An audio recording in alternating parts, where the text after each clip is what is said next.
निताई पद कमलो कोटि चंद्र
जय नित्य लीला कृष्ण सुबाद परमहंस परिव्राजकाचार्य दिव्यांग सस्तोत्तर सत सुमद भजननाथ बिंद भक्ति वेदांत स्वामी श्री प्रभुपाद महाराज की जय।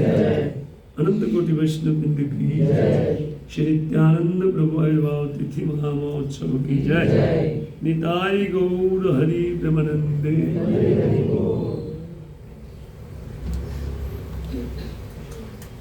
अज्ञानतिमिरन्दस्य ज्ञानञ्जनशलाकया चक्षुरुन्मिलितं येन तस्मै श्रीगुरुवे नमः। श्रीचैतन्यमनोभीष्टं स्थापितं येन भूतले स्वयं रूपकदा मह्यं ददाति स्वपदन्तिकम्। वन्देऽहं श्रीगुरौ श्रीयुतपदकमलं श्रीगुरूर्नवैष्णवं श्रीरूपं साग्रजातं रघुनाथनमितं तं सजीवं सावधूतं परिजनं कृष्णचैतन्यदेवं श्रीराधा कृष्णपादान् सहगण ललिता शिवशाखनलितं मुखं करोति वाचालं पंगुं लंघयति गिरिं यत्कृपातमहं वन्दे परमानन्दमाधवं। जयतं सुरतपङ्गौ मम मन्दमतिर्गतिः मत्सर्वस्वपदाम्बोजो श्रीराधामदनमोहनं वाञ्छाकल्पतरुभ्यश्च कृपासिन्धुभ्यैव पतितानां पावनेभ्यो वैष्णवेभ्यो नमो। श्रीकृष्ण चैतन्य प्रभु नित्यानन्द श्री अद्वैत गदाधर शिवासादि श्री गौर भक्तवृंद। हरे कृष्णा कृष्णा कृष्णा हरे हरे हरे राम राम राम हरे हरे।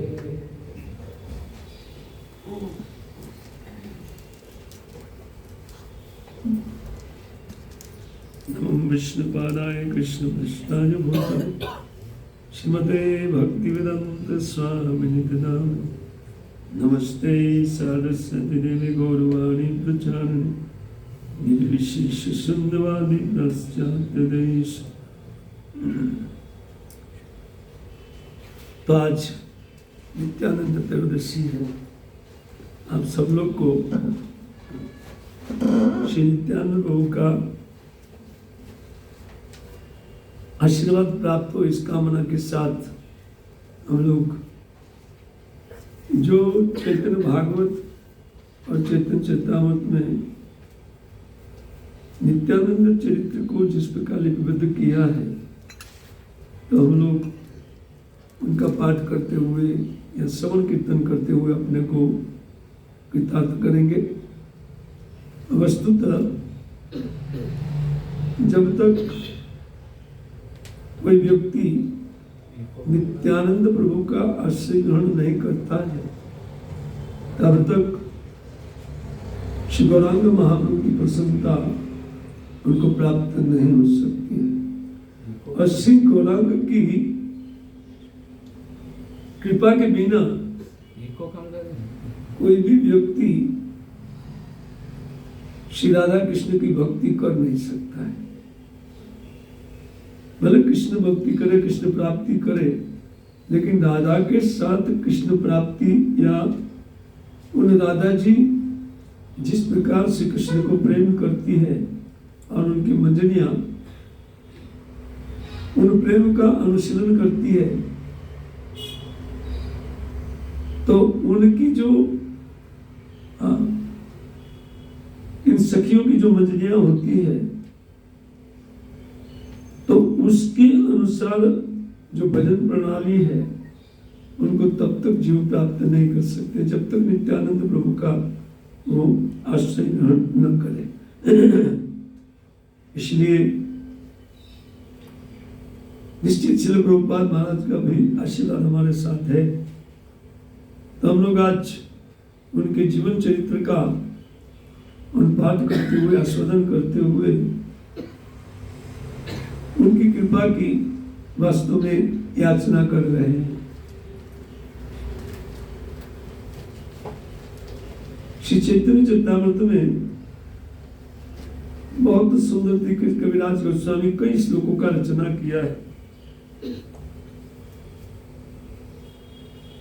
उनमें से अत्यंत विख्यात श्लोक श्री नित्यानंद प्रभु के विषय में उन्होंने रचित किया है।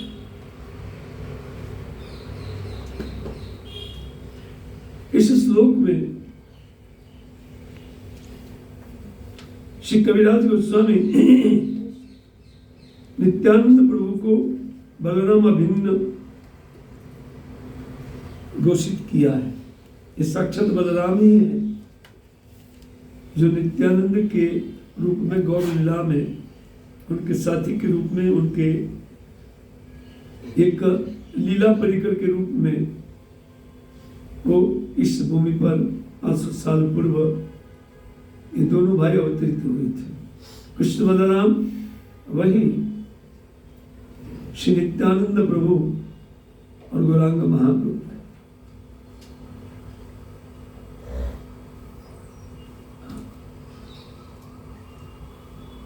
और अनेक कीर्तन में भी हमारे आचार्यगण ने उसी प्रकार उन कृष्ण बलराम और नित्यानंद प्रभु और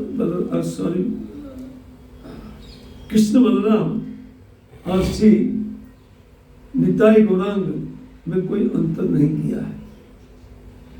आप कोई भी कीर्तन उठा करके देख लीजिए, गौरी कोई वैष्णव का कीर्तन, तो इन दोनों को एक दूसरे से अभिन्न बताया है।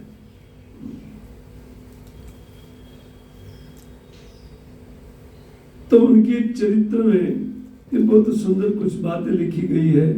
खास करके उन्होंने चैतन्य भागवत में अद्भुत बातें लिखी है। लेकिन चैतन्य भागवत लीला ग्रंथ है। कविराज गोस्वामी के द्वारा लिखा गया चैतन्य चरितामृत सिद्धांत ग्रंथ, वहां पर तत्व लिखा गया है। भगवान की दो प्रकार की लीलाओं का वर्णन है, या भगवान की एक ही लीला दो प्रकार से वर्णित है, तत्व और लीला। तो आज हम लोग दोनों साथ में समझने की चेष्टा करेंगे थोड़ा थोड़ा, क्योंकि कौन गा सकता है बलराम या नित्यानंद प्रभु का चरित्र, लेकिन फिर भी अब उनका गुणगान हमारे जैसे व्यक्ति कैसे कर सकते हैं। लेकिन इस पर भी जैसे माता पिता को अपने बालक की तोतली बोली पसंद आती है, उसी प्रकार वो कुछ त्रुटि विच्युति जो कुछ भी नित्यानंद प्रभु इस सब जगह बच्चे लोग हैं वो गलती करते रहते हैं, और उसी से वो आनंदित हो जाते हैं। जिस माता पिता आनंदित होते हैं, अरे हमारा बेटा बोलना सीख गया है, ठीक उसी प्रकार। तो तत्व विचार में थोड़ा बहुत जाते हैं। चैतन्य चरितामृत 2:5-3-5 में लिखा गया है कि सर्वअवतारी कृष्ण स्वयं भगवान ताहार द्वितीय देह श्री बलराम। कविराज गोस्वामी कहते हैं, देखिए जितने भी अवतार होते हैं वो भगवान श्री कृष्ण के ही अवतार है, और उनका द्वितीय देह, एक दूसरे देह के रूप में श्री बलराम को भी कृष्ण ही कहा गया है। नाम बलराम है और उनका कलर भिन्न है। दो भगवान तो हो नहीं सकते, लेकिन उनको कविराज गोस्वामी और भी एक तरीके से वर्णन करते हैं। वो कहते हैं कि एक ही स्वरूप द्वयी भिन्न मात्र का है, और कहते हैं आद्य काव्य कृष्ण लीलाई सहाय। भगवान तो एक ही है, दो नहीं हो सकते। तो उसी भगवान का उन नाना प्रकार का अवतार जो होता है, उनमें सर्वप्रथम अवतार कोई है तो श्री बलराम जी है। और बहुत बड़ा दायित्व, उत्तरदायित्व श्री बलराम जी अपने पर ले करके अपने प्रभु की सेवा करते हैं, कृष्ण की सेवा करते हैं। और सबसे कठिन सेवा कृष्ण की वही करते हैं। इनके ऊपर हम थोड़ा विचार करते हुए फिर कुछ लीला इत्यादि में हम लोग प्रवेश करेंगे। तो देखिए, ये कह के कविराज गोस्वामी तीसरे प्यार में लिखते कि से ही कृष्ण नवद्वीप श्री कृष्ण चैतन्य और से ही बलराम संगे श्री नित्या। वही भगवान श्री कृष्ण चंद्र और नवद्वीप में गौरांग महाप्रभु के रूप में अवतरित हुए और उनके उन भाई के रूप में श्री बलराम जी, जो कृष्ण लीला में बड़े थे और नित्यानंद लीला में भी बड़े ही रूप में आए। क्योंकि एक बार गलती रह गया, लक्ष्मण जी के रूप में आकर के वो सोचे कि यार हमारा गलती रह गया। श्री रामचंद्र जी का स्वाभाविक चरित्र मर्यादा पुरुषोत्तम और समस्त वेद की मर्यादा को वो अपने ऊपर आरोपित करते हुए स्वयं उन वेदों की मर्यादा पर पता नहीं उन्होंने कितने प्रकार का कष्ट उठाया, झेला, लेकिन ये लक्ष्मण जी को नहीं सुहाता था। छोटे भाई के रूप में आए, उनको ये सुहाता नहीं था। रामायण वाल्मीकि में वर्णन है कि जब उनको वनवास मिला उसी समय लक्ष्मण जी इतना क्रोधित हो गए, पिताजी को लगे गाली देने। अरे वो स्टाइल का बात मानते हैं आप पिताजी। वो एक स्त्री के वचन दे करके और अपने पुत्र को भेज रहे हैं, ऐसा बहुत सारा बात लिखा। बोले कोई बात नहीं, भरत पूरा अवध का सैन्य लेकर के भले ही आए, मैं अकेला काफी हूं, आप चिंता मत कीजिए। उनको शांत किया भगवान राम जी। बोले गुरुजनों की आज्ञा का पालन करना चाहिए, और कृष्ण लीला में कोई आज्ञा का पालन नहीं है गुरुजनों का। और प्रत्येक बात में झूठ। बलराम जी ने देख लिया था मट्टी खाते हुए, माता को कंप्लेन किया तो माता आई छोटी हाथ में लेकर मट्टी खाया। बोलते कौन बोला मट्टी खाया? बोलते ग्वाल बाल सब बोल रहे हैं। बोले ग्वाल बाल? अरे आप नहीं जानते मैया, मैं जीत गया दाव में, हार गए थे और कठिन हो रहा है दाव देना, घोड़ा बनना है उनको, इसने तुम्हारे पास कंप्लेन लेकर के आ गए। बोले दावजी बोल रहे, बहुत दावजी भी वही है, उनके ग्रुप के हैं। आप तो जानती है हमारा स्वभाव, मट्टी क्यों खाऊंगा मैं? तेरे घर में कितनी गाय है, कितना मक्खन हो रहा है, मट्टी खाऊंगा मैं? और इसके ऊपर विश्वास, तुम मुंह क्यों नहीं खुलवाती? दादा ने सोचा कि मैया छोड़ देगी, तो बोलते ठीक खोलो, अभी तो पकड़े गए। तो देखिए इस प्रकार एकदम चरित्र और भगवान की लीला में अंतर मर्यादा पुरुषोत्तम, वेद की मर्यादा जन जीवन में इस प्रकार उनके सब उनके चित्त में स्थापित कर दिया भगवान रामचंद्र ने आचरण करके। उनके पैर में, उनका पैर का जब सम्मान करते थे लक्ष्मण जी, तो पैर में गड़े हुए कांटे दिखाई दे रहे थे, लंबे लंबे कांट। तो लक्ष्मण जी निकालना चाहते थे। बोले लक्ष्मण तुम अपने स्वभाव के विरुद्ध काम कर रहे हो, सारे जीव को तुम मेरे शरण में तुमको लाना है, लेके आना है, उसकी जगह तुम निकाल रहे, शरण में आए, रहने दो।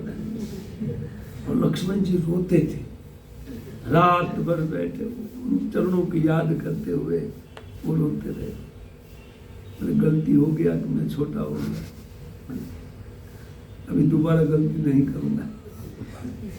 इसलिए उनके बाद जो अवतार आए उनमें बड़े भैया के रूप में आए, कर रहे हैं सेवा,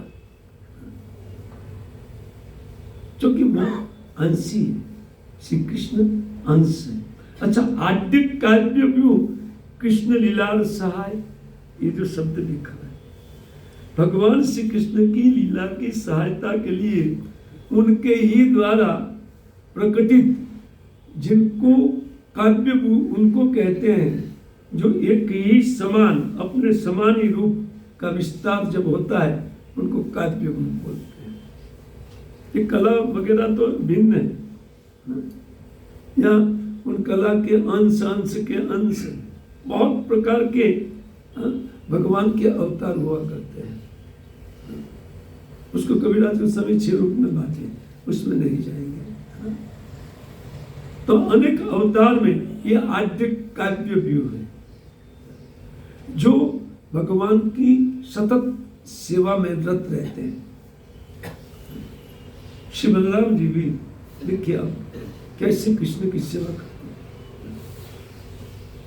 आप देख सकते। ठीक उसी प्रकार वही कहते हैं कि उन नव दिव्य सिंह चैतन्य चंद्र श्री बलराम संगे नित्यानंद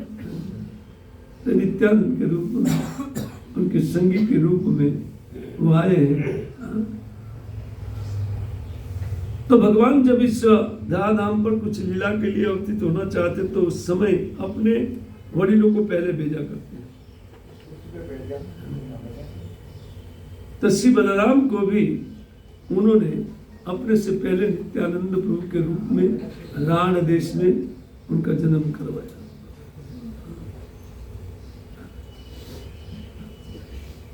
तो वहां पर वो नित्यानंद प्रभु के रूप में श्री बलराम जी वो प्रकटित हुए। उनके विषय में श्री वृंदावनदास ठाकुर बहुत सुंदर वर्णन करते हैं। जो श्री निताई चांद साक्षात संकर्षण है, तो उनका गुणगान जब कोई करता है और उनकी शरण जब कोई लेता है, तो वास्तव में वो श्री कृष्ण लीला का गान कर सकते हैं या गौर लीला का वक्ता बन सकते हैं, क्योंकि उन संकर्षण के मुख में अपनी लीलाओं को भगवान ने निहित किया है। उस प्रकार नित्यानंद प्रभु उन गौर लीला को श्री नित्यानंद प्रभु के मुख में रखा है। श्री गौरांग महाप्रभु जब तक कोई नित्यानंद प्रभु का आश्रय नहीं लेता है, तब तक वो गौर लीला का वर्णन नहीं कर सकता है। देखिए ना, पहले ही उनकी आयुर्भाव तिथि पड़ रही है, तो वो कहते हैं कि उनका जो आविर्भाव हुआ है वो उन गौरांग महाप्रभु की लीला के सहायक के रूप में, एक सहायक के रूप में उनका आविर्भाव हुआ है। और उनकी जीवनी में हम लोग जहाँ तहाँ देखते हैं कि उन गौरांग महाप्रभु बड़े होकर के भी उन गौरांग महाप्रभु के निर्देश का वो पालन करते हैं। छोटे से छोटा कार्य की भी आज्ञा जब गौरांग देव देते हैं, तो श्रीपाद नित्यानंद प्रभु उनका पालन करते हैं। यहाँ तक कि उन्होंने कहा कि श्रीपाद आप अभी अवधूत नहीं रहना है, अभी आपको शादी करना है। ठीक है, करेंगे। और शादी भी कर लिया, आप सोचिए। इसी से गौड़ी वैष्णव में से अनेक वैष्णव का चित्त भ्रमित हो गया।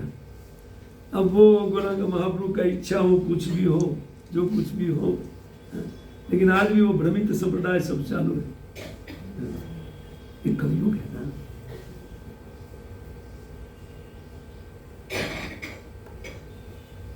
ये जो शुद्ध वैष्णव धारा है, उन गौड़ी धारा, उनको ठीक से कलयुग चलने देना नहीं चाहता है। देखो, हरे कृष्ण मूवमेंट में भी कई लोग अलग होना चाहते हैं। दिव्य इसकी ओर ध्यान है।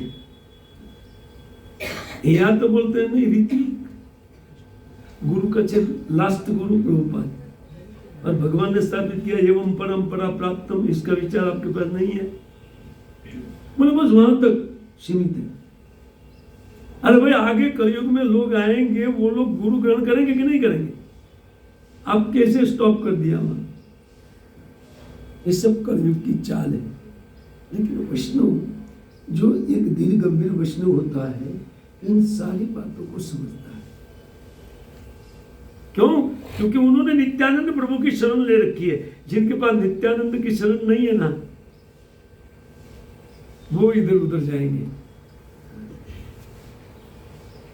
श्रील प्रभुपाद महाराज नित्यानंद प्रभु बड़े भगत है। सिद्ध ज्ञान नाम का प्रचार करते हुए, नित्यानंद प्रभु की कृपा के बिना कोई नाम प्रचार कर नहीं सकता है। उन्होंने सिद्ध कर दिया कि मैं नित्यानंद का पार्षद हूं, क्योंकि नाम का प्रचार करके विश्व भर में सिद्धि। ऐसे जो कोई व्यक्ति श्रील प्रभुपाद महाराज का आश्रय ग्रहण करते हैं, समझ लीजिए वो नित्यानंद का आश्रय ग्रहण कर रहे हैं। और इतर जो भी वो डिविएशन वाले हैं, समझ लीजिए कि वो उसी वर्ग में जाते हैं। तो कली चेले बनने के लिए रेडी खड़े हैं, उनके कलयुग के हाथे बनने के लिए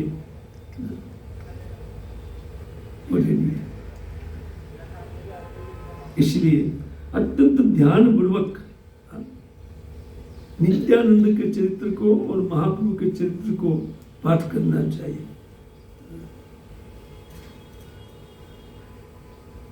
नहीं पाठ करेंगे तो शॉर्ट मंत्र की तरह जाएंगे। एक छोटा मंत्र कौन है? बोले राधा नाम छोटा मंत्र है।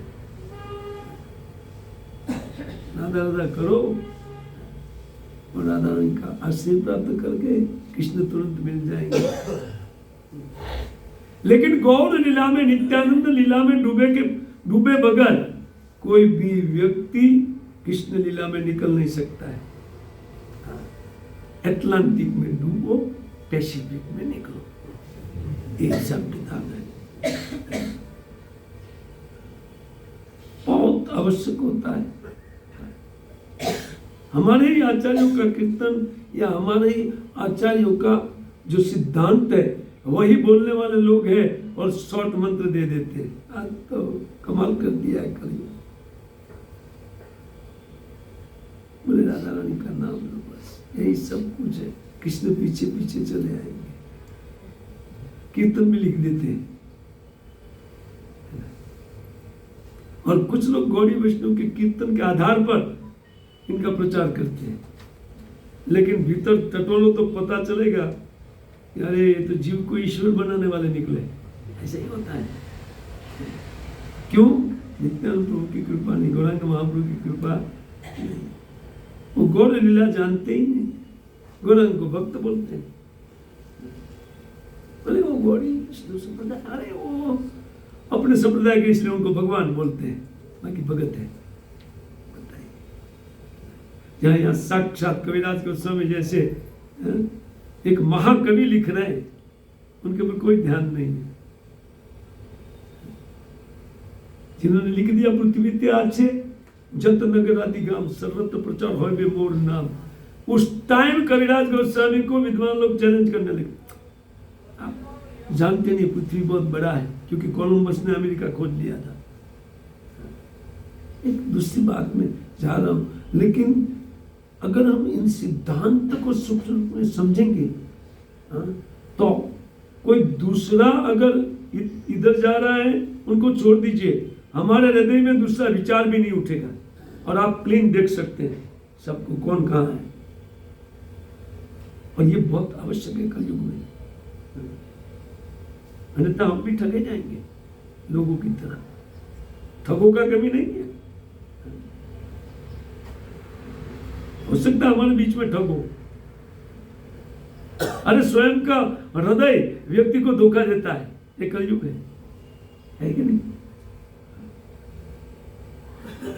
इसलिए बहुत समझदार है। भले ही कोई लोग बोले राधा रानी का आश्रय, एक व्यक्ति हमको बोला है आप वो महाराज जी बोलते हैं उस प्रकार राधे राधे क्यों नहीं बोलते हैं? मैं बोला आप तो एक मन के ऊपर एक बार नाम लेते हैं ना, हम एक मन के ऊपर 8 बार राधा रानी का नाम लेते हैं।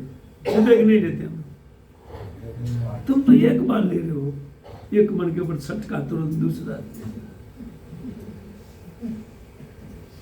बोले प्रभु लेकिन राधा रानी का आश्रय लेकर के कृष्ण शीघ्र प्रसन्न नहीं होते? मैं बोला होते हैं, मना कौन किया, लेकिन वो कहाँ होते हैं? बोले देखो नरोत्तमदास ठाकुर ने लिखा है, नारी का चरण रेणु भूषण करिया तनु अनायास पाए गिरधारी। तो बोला ठीक है, आपको बताने वाले इसकी परंपरा में आते हैं, गौरांग को कृष्ण मानते हैं। बोले वो मैं नहीं जानता हूं, लेकिन तुम्हें जानते को प्रभुपाद जी गौरांग को कृष्ण मानते हैं? बोले मानते हैं। तो मैं बोला उधर जाना बंद कर, इधर बैठ, इधर बैठना, जो वैद्य परंपरा है वहां बैठना, तो उधर जाके क्या करेगा? वो मान गया बेचारा। भाई उन लोग की योग्यता है, जब उस योग्यता के पर जब श्री कृष्ण का भजन, राधा रानी के अनुगत्य, उन सखी वृंद के अनुचरी जो मंजरिया हैं उनके फॉलो ये सब कर सकते, गा सकते हैं। और हमको तो हमारे आचार्य जो दिया वही मंत्र लेना पड़ेगा ना। खैर तो श्री नित्यानंद प्रभु उन आविर्भाव उनका हुआ एक चक्र का में 1530 में नित्यानंद प्रभु आविर्भूत हुए। उनके वो कहते हैं कि वो एक सांडिल्य गोत्रीय श्री नारायण भट्ट चतुर्वेदी के वंशज अनुचंद्र केतु के पौत्र सुनाम धन्य से मुकुंद, जो बाद में हराय पंडित के रूप में वो जाना जाने लगे। और तो वो उनके घर में श्री पद्मावती जी के गर्भ से आविर्भूत हुए एक चक्र गांव में। वो जब नवजात शिशु थे तभी से कृष्ण लीला में निविष्ट उनका चित्त बलराम है ना। तो सतत कृष्ण लीला का गान, राम लीला का नाटक उनका चलता था उनके बचपन से। एक बार वो लक्ष्मण बने थे और कुंभकर्ण की वो नाटक में बर्छी खा करके मूर्छित होकर गिर गए। यदि भी बच्चों को बोला था कि जब ऐसा दुर्घटना कोई हो जाए तो आप सावधान, जो तो जानते थे कि मेरा दशा ठीक नहीं है, अपने जैसी नहीं। तो बर्छी खा के जब मूर्छित हो गए, तो मूर्छित होने के बाद इसमें कुछ लोग मूर्छित हो रहे भाई।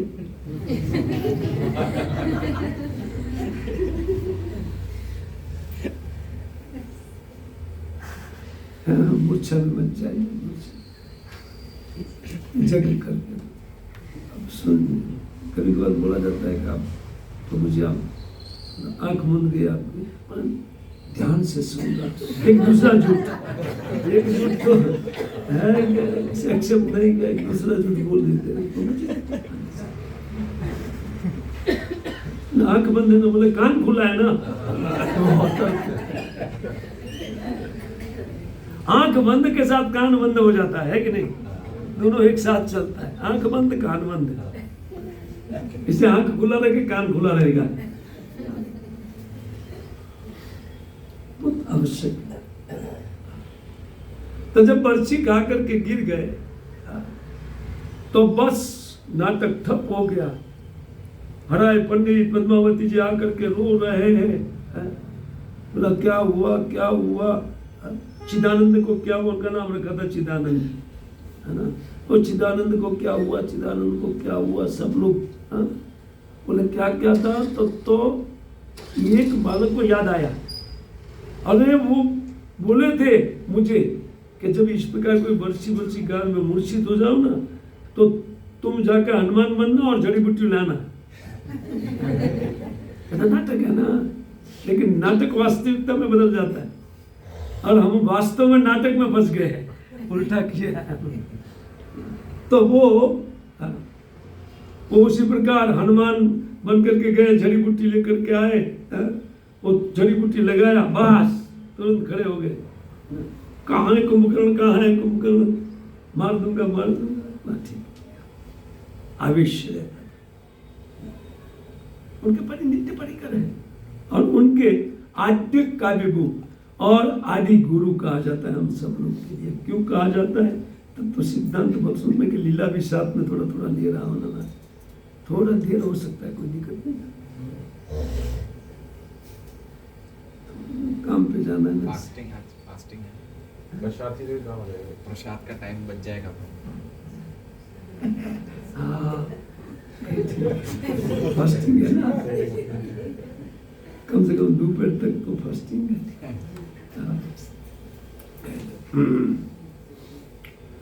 तो देखिए, हाँ, तो आद्य काव्य गुरु वही आद्य गुरु के रूप में कार्य करते हैं। यही बलराम जी, कविराज गोस्वामी लिखते हैं कि 6 रूप में भगवान का सेवा करते हैं। थोड़ा लीला में जाकर के जरूर नहीं, मैं सोच रहा हूँ लीला बोलूँ कि सत्य बोलूँ कि लीला बोलूँ कि क्या, क्योंकि ये बहुत दिक्कत है। एक ही ये चरित्र बोलने में सबसे बड़ा दिक्कत होता है, क्योंकि इतना गूढ़ रहस्यपूर्ण उनका चरित्र है।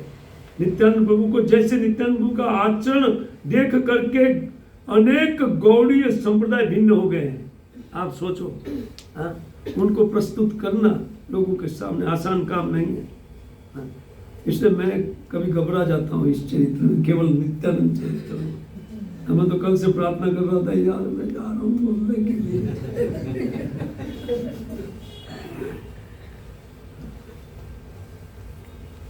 तो देखिए, शॉर्ट में मैं लीला ले लेता हूँ। हाँ, तो वो बचपन से ही उनका एरा, और 12 वर्ष के जब हुए तो हराई पंडित के यहाँ एक सन्यासी हराई पंडित लेकर के आए, आइए हमारे घर में थोड़ा हम पवित्र कीजिए घर को, और थोड़ा आपका जूठन वहाँ बिखेरिए हम लोग के लिए।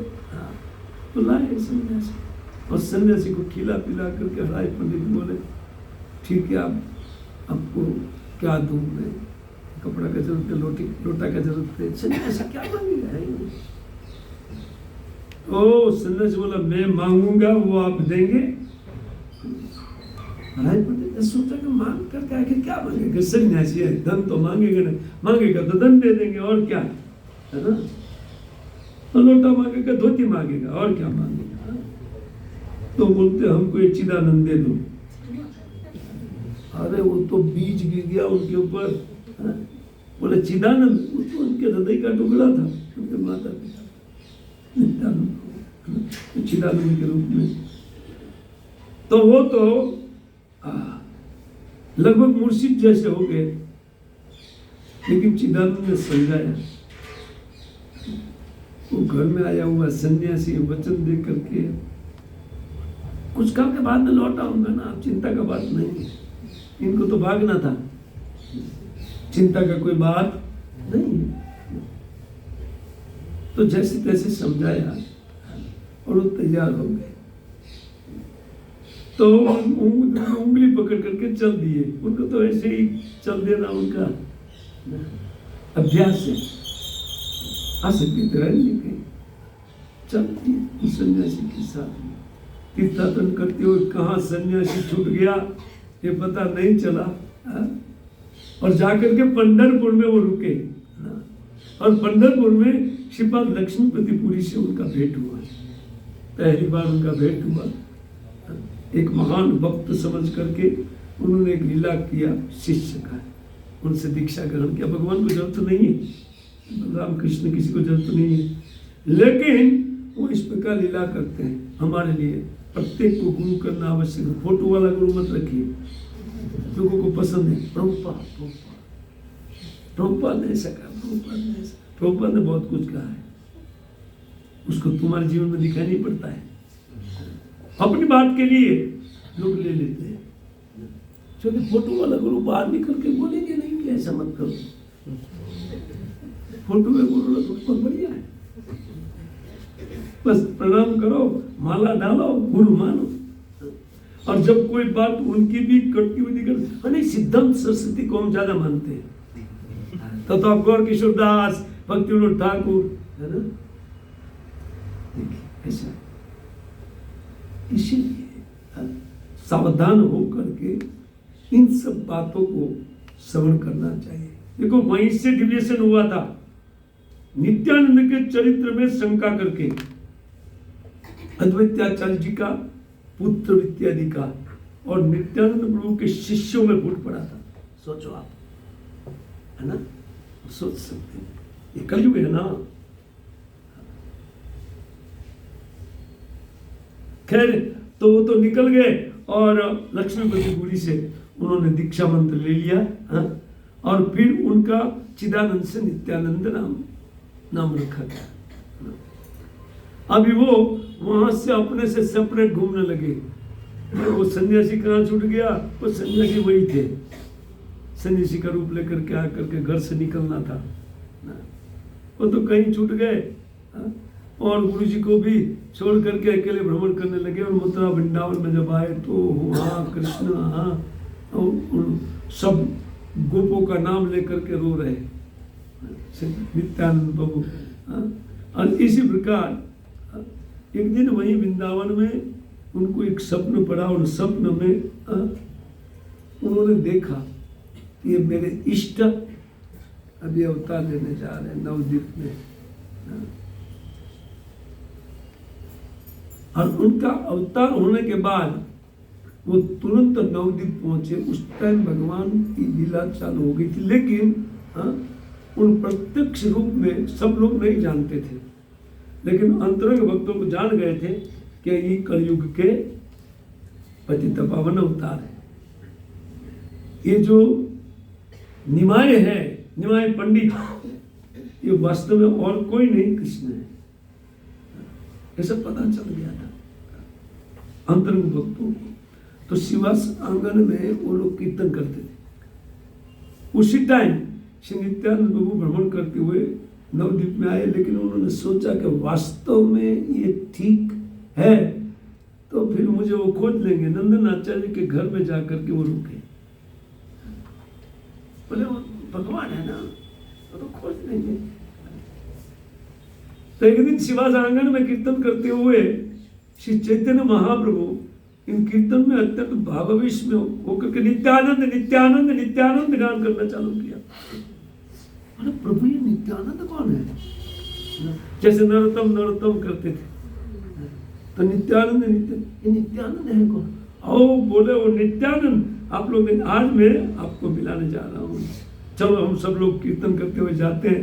नंदन आचार्य के घर में वो छुप करके बैठा है और कीर्तन मंडली के साथ वहां कीर्तन करने लगे, लेकिन नित्यानंद को अपने को छुपाए रखे थे। कीर्तन कर सुन करके भी वो कुछ अपने आप को प्रकट नहीं कर रहे थे। शिवास पंडित को बोले, शिवास चलो वो बरहा पीड़म वाला श्लोक बोलो ना, क्योंकि हमारे प्रिय बड़े भैया मानेंगे नहीं।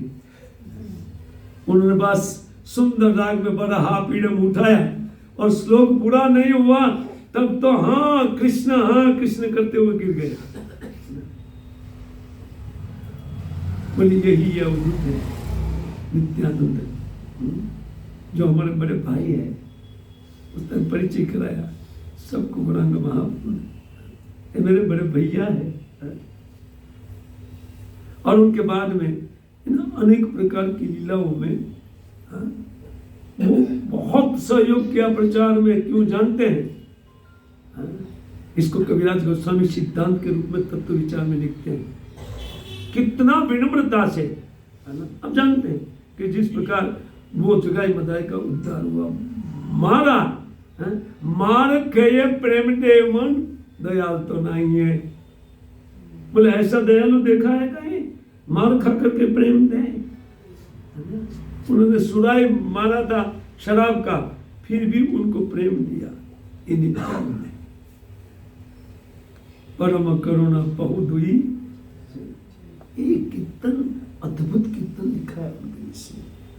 श्रद्धा के साथ अगर कोई व्यक्ति ये कीर्तन का आश्रय ग्रहण करे ना, सब कुछ समझ आएगा।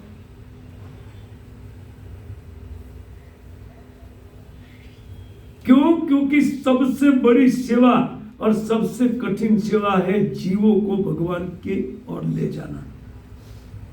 और श्री बलराम जी वो 5 रूप धारण करके ये कार्य करते हैं। महाविष्णु के रूप में, गर्भोदक साई के रूप में, चित्रगुप्त साई के रूप में, सबके चित्त में रहते हुए यही बलराम जी है। संकर्षण हमारे सब चित्त में बैठे हुए संकर्षण निताय चांद है।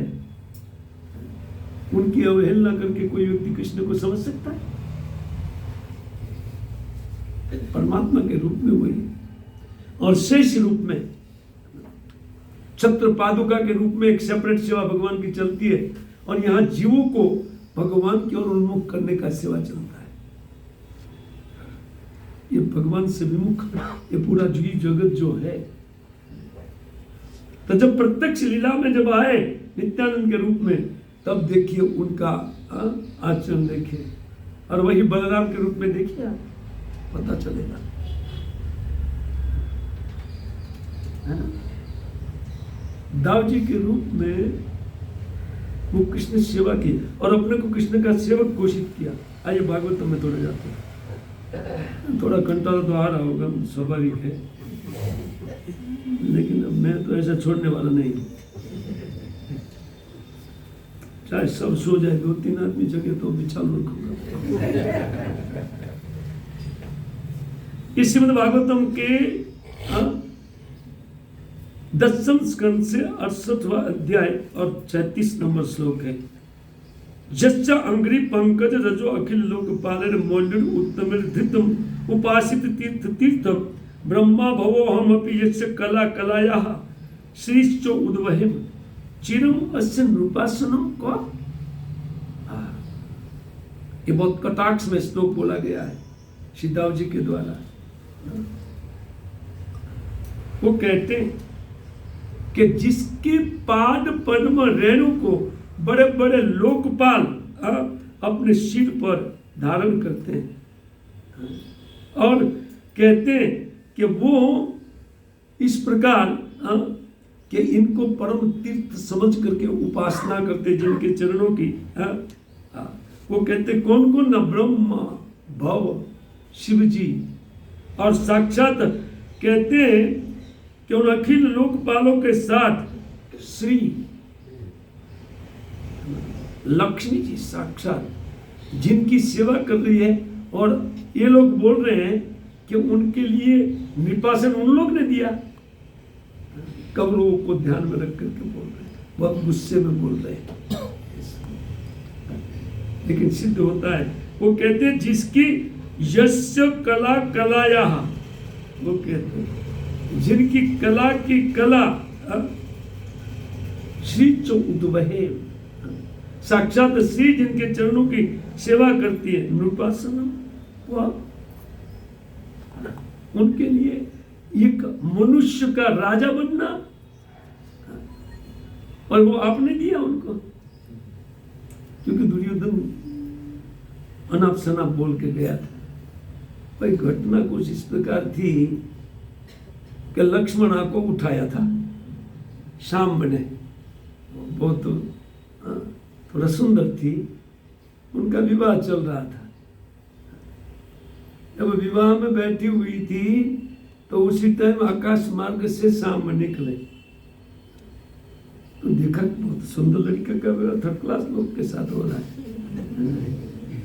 वो लैंड किया अपने आप को वहां पर, और उतर करके सबसे पहले उनका बाप उठा करके चल दिए। वो सब देखते रह गए, जरासंध इत्यादि तो बड़े बड़े राजा लोग बैठे हुए थे वहाँ, है ना।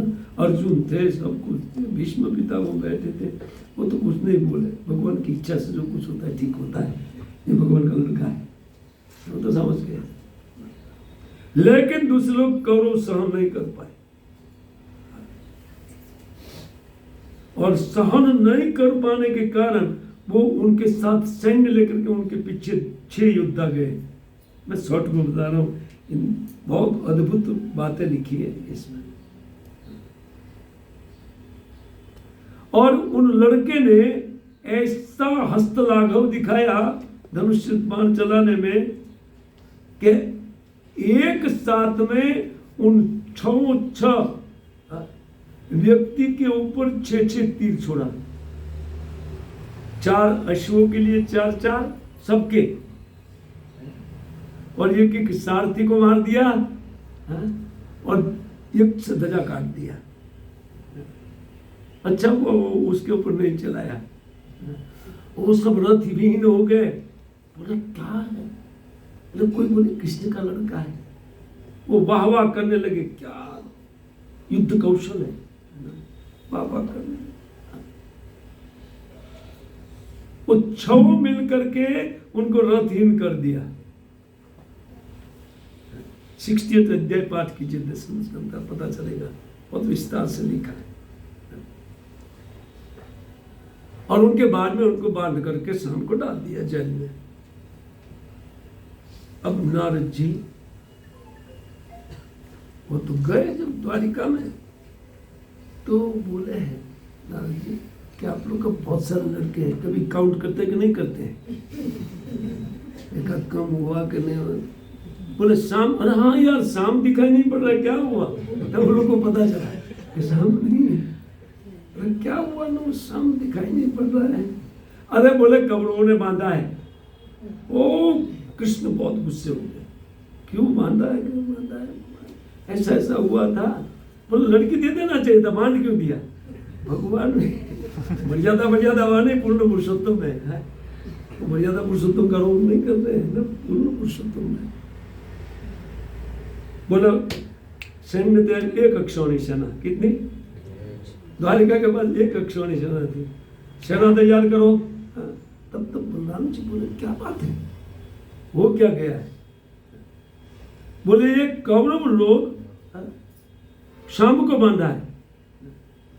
वो बलराम जी खूब समझा करके शांत किया, दुर्योधन के प्रति थोड़ा उनका रहते तो बोले आपको लड़की और शाम चाहिए कि दूसरा कुछ चाहिए? आ जाएगा, चिंता का कारण नहीं है। बलराम जी गए उद्धव जी को और 2-4 ब्राह्मणों को साथ में लेकर के, और बाहर हस्तिनापुर के बाहर एक पेड़ के नीचे बैठ गए। बोले बोलो जाओ दुर्योधन को कि दाऊ जी आए हैं। और दुर्योधन को पता चला, सारे कौरव भीष्म पितामह के साथ बाहर निकले और निकल करके आगता स्वागता के लिए गाय लेकर के गए, और गाय भेंट करके आरती बारती सब कुछ किया। तो बलराम जी बोले सुनो सुनो, मैं कुछ संदेश लेकर के हस्तिनापुर से आया हूँ, द्वारिका से मैं कुछ संदेश लेकर के आया हूँ, और तत्काल आप आदेश का पालन करें।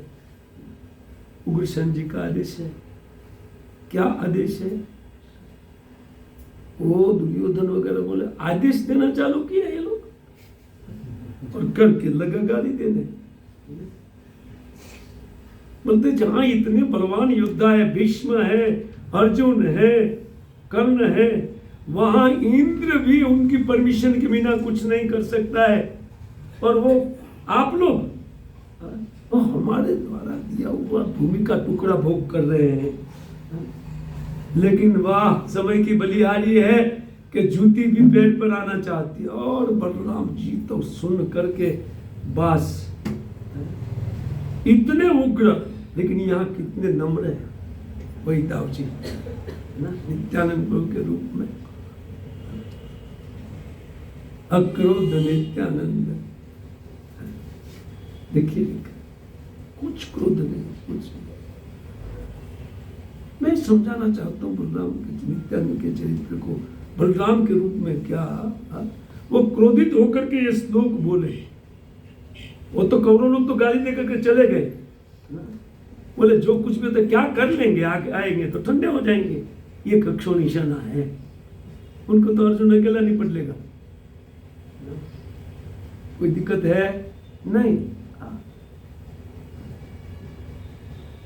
ऐसा इन हस्तिनापुर वालों को इतना घमंड था। बलराम जी ठहाका मार करके हंसे और हल उठाया, उठा करके हस्तिनापुर एक साइड से दबाया हल को और फिर खींचा, खींच करके वो डालना चाहते थे। वो क्या सोच रहे हैं, हमको गाली दे करके गए। कृष्ण की जरूरत नहीं है आने की, और न तो सैन्य आइए आप, है ना। वो घसीटा आज भी दिल्ली टेढ़ा है ना, आज भी ये बलराम जी के कारण है। तो वो खींचा तो लोग बोले ये भूकंप हुआ क्या? बोले बलराम कंप है, भूकंप नहीं है, जाकर के पैर पकड़ो मर जाओगे, है ना। वो दुर्योधन वगैरह लक्ष्मण को और शाम को आगे करके और दहेज का सामान जल्दी जो बटोर करके आए, महाराज ले जाइए। वही नित्यानंद प्रभु यहाँ पर लोगों के पैर में गिर करके बोलते हैं, हमारे प्रभु ने कहा है आप नाम लीजिए।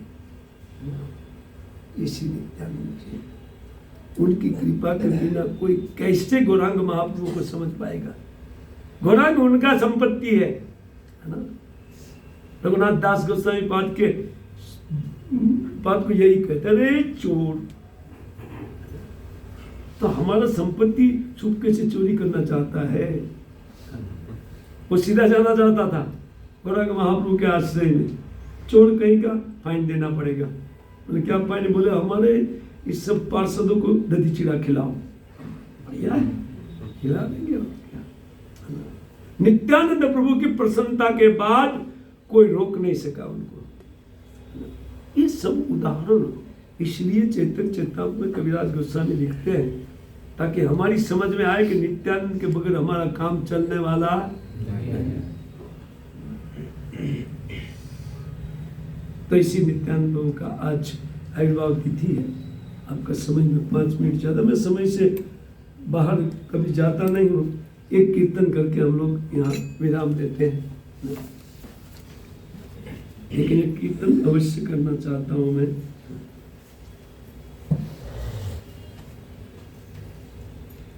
कौन निकालेंगे? बड़ा सुखेर खबर गाय नदिया को, ये तो लंबा है, थोड़ा चलेगा?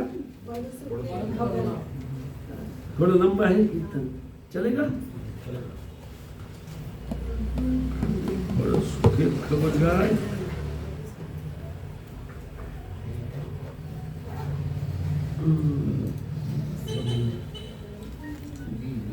आपको निकला बड़े सुकर?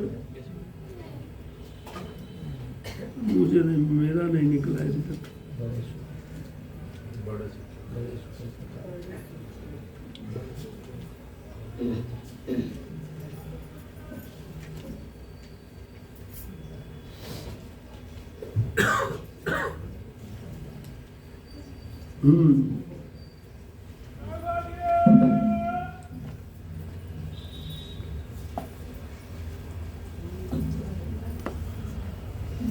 जिनको लेट हो रहा जाए ना,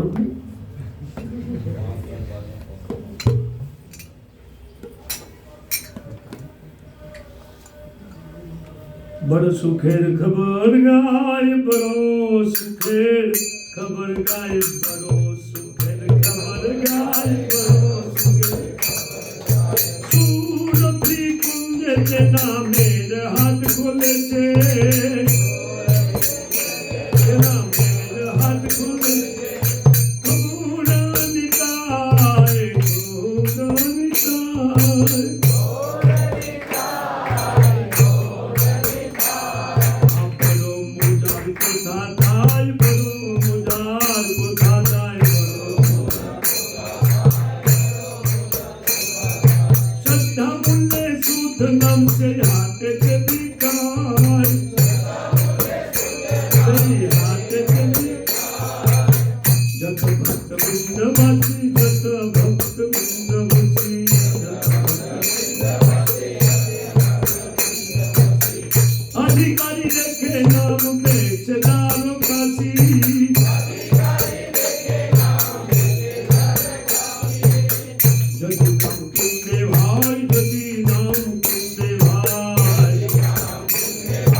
नित्यानंद प्रभु आविर्भाव तिथि महामहोत्सव की श्रील प्रभुपाद की निताई गौर हरि प्रेमानंदे।